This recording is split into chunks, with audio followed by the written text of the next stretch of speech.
Good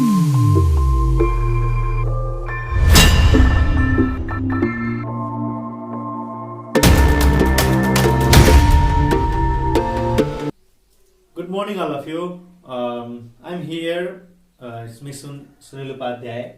I'm here to give some important notes and description about force, chapter 1, which is in class 10 science. It is the first chapter of class 10 science, or CE science. So today, without wasting time, let's start the lesson. Force. What is force? First of all, we should have to know about the terms of the force. So, what is force? Force is the external agent or external agency which tries to change the state of the body, that is rest to motion or motion to rest. अथवा tries भन्दा पनि यसले आफ्नो कुनै पनि स्थिर अवस्थामा रहेको वस्तुलाई चाल अवस्थामा ल्याउन र चाल अवस्थामा रहेको वस्तुलाई स्थिर अवस्थामा ल्याउनको लागि प्रयत्न गर्ने बाह्य वस्तुलाई अथवा बाह्य वस्तुलाई नै बल भनिन्छ भनेर हामीले यसरी बुझ्न सक्छौँ। फोर्सको बारेमा एउटा सानो definition, what is force? What is force?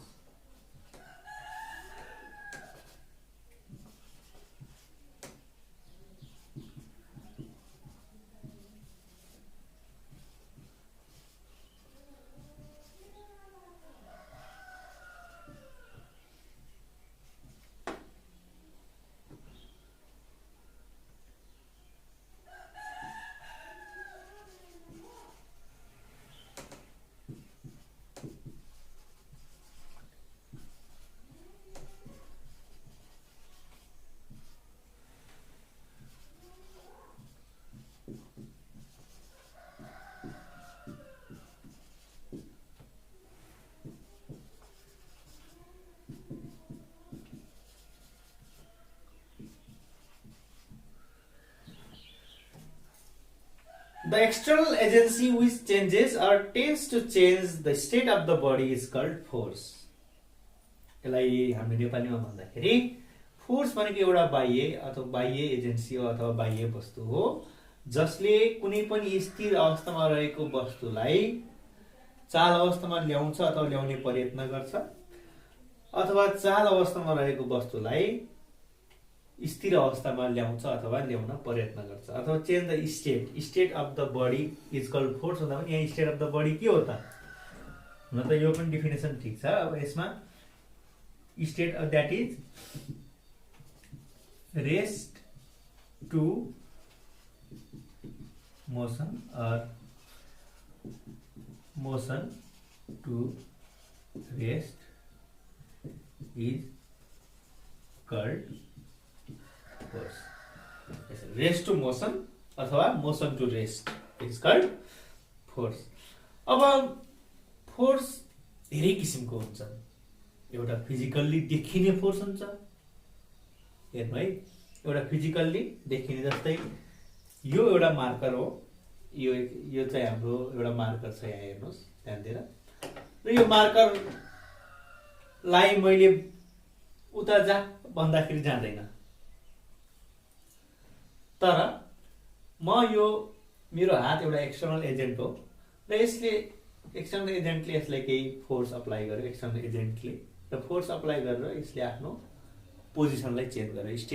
State of रेस्टमा थियो भने यो स्टेट अफ मोसनमा चेन्ज भयो, अथवा मोसनमा छ भने यसलाई मैले रोके रेस्टमा आयो भनेपछि कुनै पनि वस्तु ब्रह्माण्डमा भएका, युनिभर्समा भएका कुनै पनि वस्तुले आफ्नो स्थिर अवस्थामा छन् भने तिनी स्थिर अवस्थामै रहन्छन् र चाल अवस्थामा छन् भने चाल अवस्थामै रहन्छन्। यो हाम्रो इनर्सियाको बाट पनि बुझ्न सक्छौँ। स्थिर अवस्थामा छन् भने स्थिर अवस्थामै रहन खोज्ने र चाल अवस्थामा छन् भने चाल अवस्थामै रहन खोज्ने र जबसम्म त्यसलाई बाहिरी बल प्रयोग गरिँदैन तबसम्म तिनीहरूले आफ्नो पोजिसनलाई चेन्ज गर्दैन। त्यो बाहिरी बल अथवा एक्सटर्नल एजेन्ट अथवा बाह्य एजेन्ट भनेकै त्यसैलाई नै फोर्स भनिन्छ। र त्यहाँ अब एउटा देखिने फोर्स भनेको जुन मैले लगाएँ यहाँ हातले फिजिकल्ली, अर्को नदेखिने फोर्स जुन हामीले फिल महसुस गरिरहेको हुन्छौँ, जस्तै एउटा यो हेर्ने, यो पनि अब कुनै चिजले कुनै बलले हामीले तानिरहेको छ, हामीले के तानेको छ त, हामीले तल टेबल तल हेर्छौँ अथवा कुनै तल हेर्छौँ, त्यसैले तानिरहेको छ, तर यो तल खसिरहेको छ। अब यो खसिरहेको अवस्थामा के ताने त यसलाई भन्दाखेरि यो चाहिँ हाम्रो एउटा म्याग्नेटिक अथवा ग्रेभिटेसनल, यसलाई फोर्स भन्छौँ। म्याग्नेटिक फोर्स पनि, म्याग्नेटले पनि यस्तै गरी तान्यो र यो हाम्रो अर्थको म्याग्नेटले तानिरहेको छ, त्यसलाई भन्छौँ ग्रेभिटेसनल फोर्स। र त्यसको बारेमा हामीले पढ्ने हो खास क्लास 10 को टपिकमा। फोर्सको हामीले एसआई युनिटको बारेमा भन्दाखेरि SI unit of force is newton N, र CGS unit of force is dyne. SI unit of force is Newton र CGS unit of force is dyne. अब फोर्सलाई म्याथमेटिकल्ली हामीले F is equal to mg, यो तलबाट माथि खसिरहेको अवस्थामा अथवा कुनै पनि अर्थको ग्राभिटीको अन्डर द ग्राभिटीमा, अथवा F is equal to ma under the एक्सेलरेसनमा, दुईटा छ। यो चाहिँ फोर्सको म्याथमेटिकल्ली एक्सप्रेसन भयो। अब फोर्सबाट एक स्टेप माथि जाउँ हामी।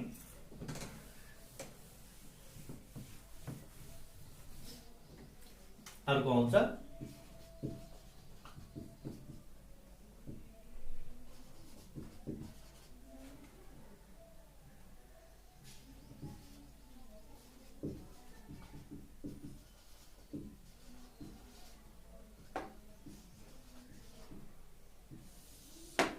ग्रेभिटेसन र ग्रेभिटेसनल फोर्स। यो ग्रेभिटेसन भनेको के हो त? नेपालीमा यसलाई हामीले भन्छौँ गुरुत्वाकर्षण र गुरुत्वाकर्षण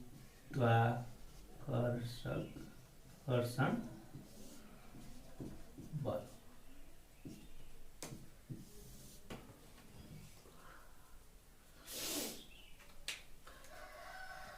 यसको बारेमा हामीले बुझ्नुभन्दा अगाडि ग्रेभिटेसन, गुरुत्वाकर्षण भनेको के हो त भन्दाखेरि, यो ब्रह्माण्डमा जति पनि आकाशीय पिण्डहरू छन् अथवा हेभेनली बडिजहरू छन्, त्यो हेभेनली बडिजहरू एक अर्कामा आकर्षित भएर एक ठाउँमा अडिग रहेर बसेका छन्, अथवा उनीहरू आफ्नो कक्षमा अडिग भएर आफ्नो अर्बिटमा चाहिँ स्टेडी छन्। कारण के त? एट्र्याक्सनले गर्दाखेरि, एक आपसमा त्यो ग्रेभिटेसनल फोर्सको एट्र्याक्सनले गर्दाखेरि त्यो तिनीहरू एक आपसमा अडिग छन्। यिनीहरूले गर्दाखेरि, यो आकर्षणले गर्दाखेरि, जस्तै यो पृथ्वी, यो सूर्य भयो, यो मर्करी, भिनस, अर्थ, मार्स, यो यस्तरी यिनीहरूको अर्बिट ग्रेभिटेसनल फोर्सले गर्दाखेरि यिनीहरूमा सेन्ट्रिपिटल फोर्स उत्पन्न हुन्छ र त्यसले गर्दाखेरि यिनीहरू कक्षमा घुम्छन्। जस्तै हाम्रो अर्थ, सन, मर्करी, भिनस, अर्थ यहाँ होइन, अर्थ, मार्स। अब यो अर्थको वरिपरि पनि एउटा स्याटेलाइट छ, नेचुरल स्याटेलाइट, त्यो हो मुन। यिनीहरू सबै एक कक्षमा घुमिरहेको छन् समान रूपले र एउटा अर्बिटमा, र यिनीहरूको चाहिँ एट्र्याक्सन पनि भइरहेको छ एक आपसमा। र यिनीहरू एउटा, जस्तै सूर्यले मर्करीलाई एट्र्याक्सन गरिरहेको छ, यसले भिनसलाई, भनेपछि जतिवटा हाम्रो 8वटा प्लानेट्सहरू छन्, स्याटेलाइट्सहरू भयो, तपाईँको एस्ट्रोइड, यी सबै जति छन् सोलर फ्यामिली अन्तर्गत पर्ने हेभेनली बडिजहरू, सबैमा ग्रेभिटेसनल एट्र्याक्सन छ। त्यो एट्र्याक्सन नै ग्रेभिटेसन हो, गुरुत्वाकर्षण। र त्यो एट्र्याक्सनमा आउने बल, फोर्स, त्यो एट्र्याक्सन हुँदाखेरि आउने फोर्स, त्यो आकर्षण हुँदाखेरि आउने फोर्सलाई नै ग्राभिटेसनल फोर्स भन्छौँ। र यिनीहरू बिचमा एट्र्याक्सन त छ, त्यो एट्र्याक्सन सँगसँगै फोर्स पनि उत्पन्न भइरहेको छ, त्यो फोर्सलाई नै ग्राभिटेसनल फोर्स भन्छौँ हामीले।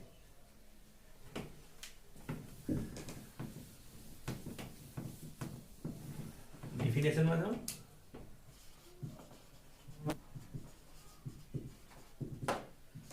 ग्राभिटेसन। अब ग्राभिटेसन भनेको के हो त भन्दाखेरि the attraction of two or more heavenly bodies in the universe is called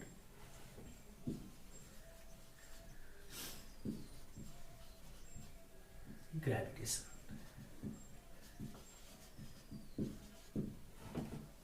The attraction of two or more heavenly bodies in the universe is called gravitation. अब gravitational force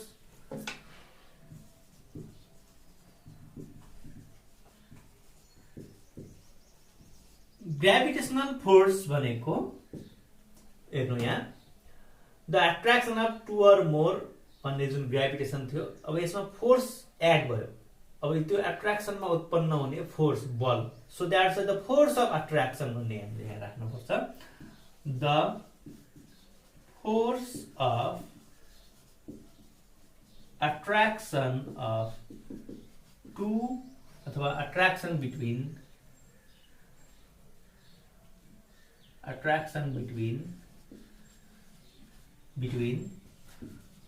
two or more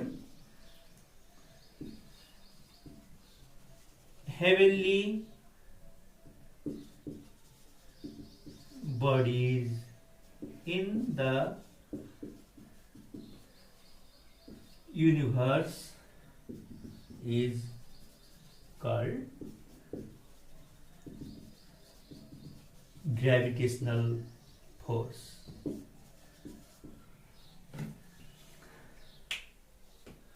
अब तपाईले यसको ब्याकग्राउन्डमा पनि देख्नुहुन्छ, मेरो भिडियोको ब्याकग्राउन्डमा अर्को video चलिरहेको छ, त्यहाँ तपाईले देख्नुहुन्छ धेरै प्लानेट्सहरू रिभल्भ एराउन्ड छन् सनको वरिपरि धेरै प्लानेट्सहरू। कारण चाहिँ के हो त भन्दाखेरि ग्राभिटेसनल फोर्सको कारणले गर्दाखेरि प्लानेट्सहरू आफ्नो ओर्बिटमा लगातार रूपले घुमिरहेको छन् र प्लानेट्सहरू आफ्नो एक्सिसमा घुमिरहेको छन्। र अझै अर्को ग्राभिटेसनल फोर्सको कन्सिक्वेन्सेसको कुरा गर्ने हो भने हाम्रो अर्थमा जुन समुद्रमा टाइड उत्पन्न हुन्छ, ज्वारभाटा, त्यो ज्वारभाटा हुने कारण पनि ग्राभिटेसनल फोर्स हो, जुन mutual gravitational force between sun earth and the moon.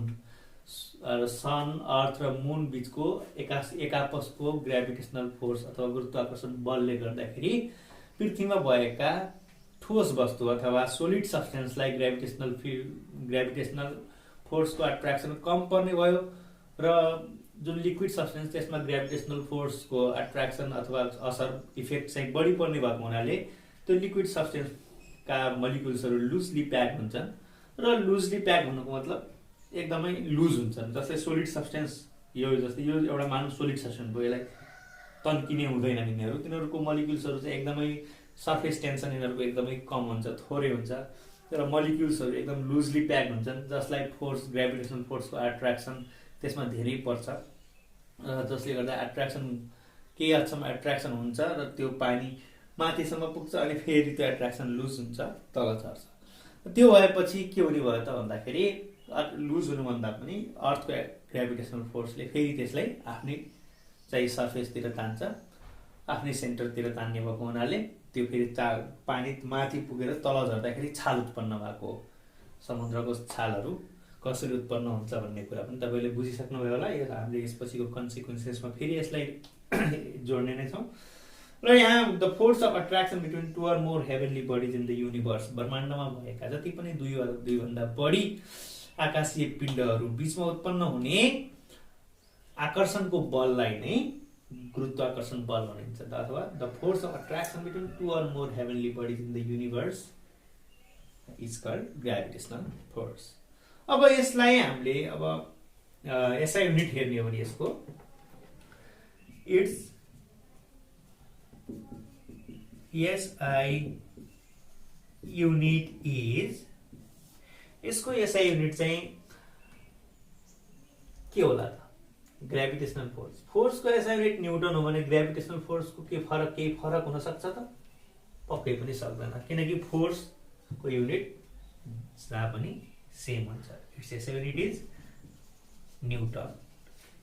An newton भनेको KG metre per second square, KG metre per second square, mass into acceleration due to gravity. अब यसको CGS unit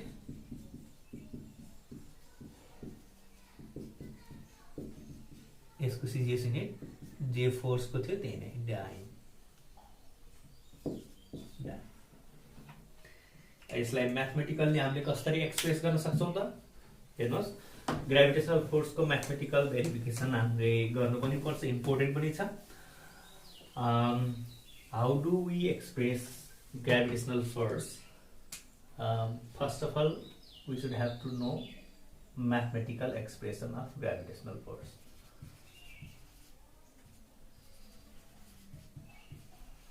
Mathematically,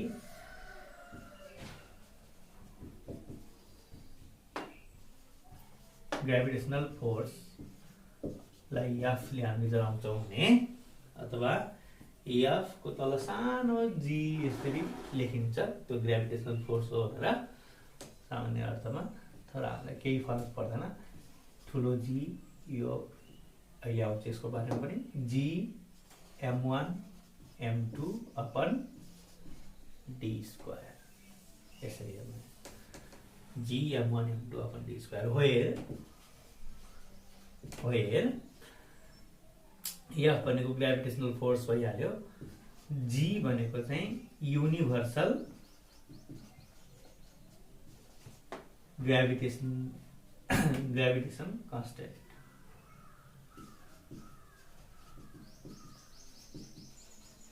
gravitational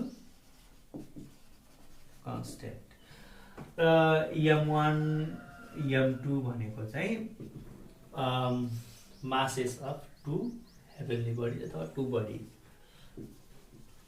masses of two bodies। D भनेको चाहिँ तपाईको central distance of two bodies, दुईवटा बडिजको बीचको, between two bodies, central distance, दुईटा वस्तुको केन्द्र बीचको दूरी।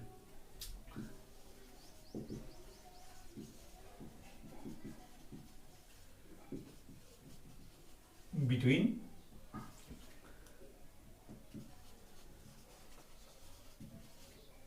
To bodies. यसरी हामीले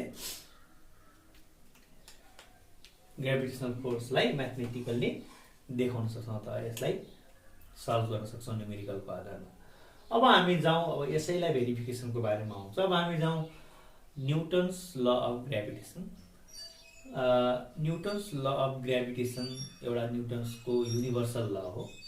उनले युनिभर्सल्ली रूपमा यसलाई चाहिँ प्रोपाउन्ड गरेका छन् र उनले वर्ल्डमा अहिले उनको नै ललाई हामीले सर्वव्यापक रूपमा मानिरहेका छौँ, जुन ग्रेभिटेसनल फोर्स अन्तर्गतको हरेक वस्तु कुनै पनि आकाशीय पिण्डको केन्द्रतिर आकर्षित हुन्छ भन्ने कुरा उनको चाहिँ लले भन्छ, र जुन वस्तुको पिण्डसँग चाहिँ गुरुत्वाकर्षण बल पिण्डको गुणनफलसँग समानुपातिक र तिनीहरू बीचको केन्द्र बीचको दूरीसँग व्युत्क्रमणानुपातिक, अथवा इङ्ग्लिसमा भन्दाखेरि यसलाई the product of masses which is directly proportional to the gravitational force, and the gravitational force that is inversely proportional to the square of central distance between them भनेर हामीले त्यसलाई पढ्नु पर्छ। र यसमा हामी अब Newton's law of gravitation, Newton's universal राख्थ्यौँ, ल अफ ग्राभिटेसनल फोर्स।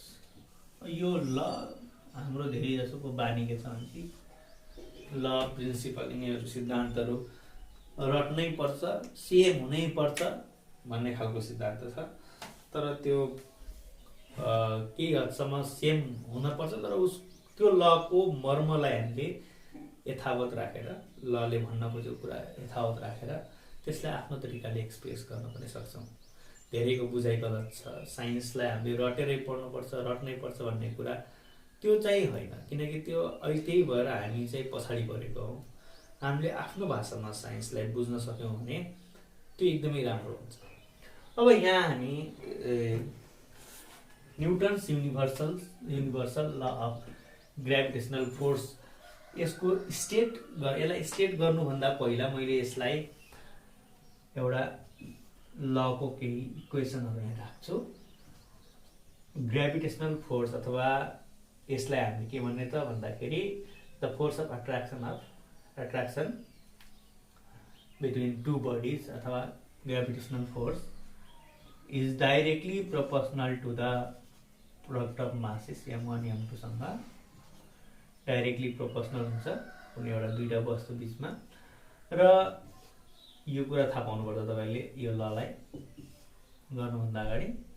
अर्को दोस्रो के चाहिँ inversely proportional to the square of their central distance between them, central distance. अब यहीँबाट हामीले यो दुईटा इक्वेसन तपाईलाई यदि थाहा भयो भने तपाईले मजासँग Newton's law of gravitational force आफैले लेख्न सक्नुहुन्छ। कति सजिलो छ अब हेर्नु है। न्युटन ल of gravitational force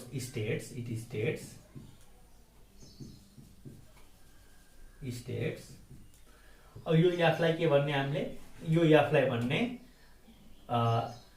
the force of attraction between two bodies, the force of attraction between two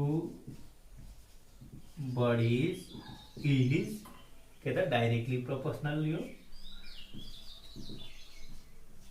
directly proportional.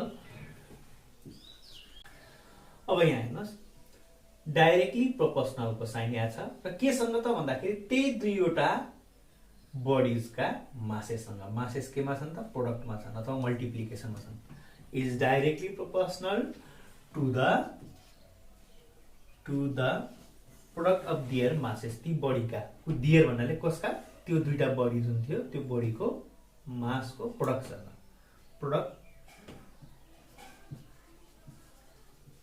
Product of their masses. अब यो मासेस यहाँसम्म सक्यो। यो इक्वेसनमा हामीले लेख्यौँ। इक्वेसन 2 धेरै छोटो छ। अब फेरि यसलाई लेखिराख्नु परेन।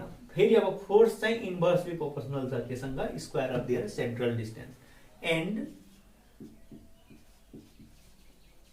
इन्भर्सली प्रोपोर्सनल टु द के त स्क्वायर, पहिला स्क्वायर लेखौं, स्क्वायर अफ इन्भर्सली भनेपछि 1/, इन्भर्सली भयो स्क्वायर अफ दियर, कसको, ती दुईटा अपडेटको, their square of their central distance. Distance मात्र किन नलेखेको, सेन्ट्रल डिस्टेन्स किन लेखेको होला भनेपछि हामीले कुनै पनि दुईवटा हेभनली बडिजको डिस्टेन्स चाहिँ सेन्टरदेखि नै लिनुपर्छ। अहिले त्यो आउँछ फेरि हामीले म्याथमेटिकल भेरिफिकेसनमा हामी त्यसलाई एड्रेस गरिहाल्छौँ। अब यहाँ तपाईहरुले बुझ्नुपर्ने कुरा चाहिँ पहिलो लमा के भन्छ त, द फोर्स अफ अट्र्याक्सन। हामीले ग्रेभिटेसनल फोर्स लेख्न सक्छौँ, तर त्यसभन्दा the force of attraction between two bodies is directly proportional to the product of their masses. The force of attraction भन्नाले ग्रेभिटेसनल फोर्स चाहिँ डाइरेक्टली प्रोपोर्सनल रहेछ कुन दुईटा बडिजको मासको प्रोडक्टसँग र त्यही फोर्स अफ अट्र्याक्सन अथवा ग्राभिटेसनल फोर्स इन्भर्सली प्रोपोर्सनल केसँग सम्बन्ध राख्ने रहेछ त भन्दाखेरि square of their central distance. त्यही भएर the force of attraction between two bodies is directly proportional to the product of their masses and inversely proportional to the square of their central distance अथवा central distance between them भन्ने पनि सकियो। There central distance भनिसकेपछि यो there भन्नाले दुईटा बडिजलाई नै जनाउने भयो। यसरी हामीले Newton's law of gravitational फोर्सलाई state गर्न सक्छौँ। लागि आजलाई यति नै। यदि तपाईँहरूलाई केही समस्या भएमा कमेन्ट बक्समा गएर कमेन्ट गर्न सक्नुहुन्छ। आजको टपिक यदि इन्फर्मेटिभ लाग्यो भने आफ्नो साथीहरूलाई सेयर गर्न सक्नुहुनेछ र यदि मन पर्यो भने भिडियो लाइक गर्न सक्नुहुन्छ र मेरो च्यानललाई सब्स्क्राइब गरेर आगामी आउने भिडियोहरूको नोटिफिकेसन पाउनको लागि बेल आइकन दबाइदिनु होला। धन्यवाद।